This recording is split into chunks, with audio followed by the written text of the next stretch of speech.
ఈ జీవో కథ ఏంటంటే అసలు యాక్చువల్ 29 జీవో కథ ఏంటంటే ఈ 29 జీవో గతంలో 55 జీవో నెంబర్ 55 ఉండే.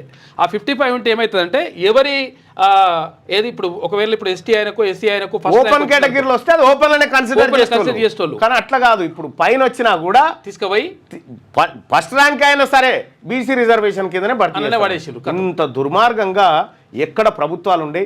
అందుకోసం ప్రజలకి కళ్ళ ముంగట గింత చూస్తూ ఉన్నాం. ఉద్యోగాలు మన పిల్లలకు మనం కాయకష్టం చేసి చదివిపించిన పిల్లలకు రావాల్సిన ఉద్యోగాలు దొంగతనంగా ఎత్తుకపోతా ఉంటే కూడా మనం చూసుకుంటా ఇంకా రెడ్డి గారు మెసేజ్ పెట్టినా, రెడ్డి గారు లైక్ కొట్టరా, ఏం బతుకులు ఇవి ఇట్లా ఎందుకు తగ్గిందంటే ఇప్పుడు మార్పు వచ్చింది బీసీలలో. ఇప్పుడు మార్పు వచ్చి బీసీలంతా ఒక తాటి మీదకి వచ్చారు. కానీ ఇక ఒకప్పుడు అయితే రెడ్డి గారు మెసేజ్ పెట్టా ఈయన లైక్ కొట్టా అంతే. ఈడ ఇంకా ఆయన పెట్టుడు లేట్ అయితే ఈయననే పెడతాడు ఉల్టా ఆయన గురించి.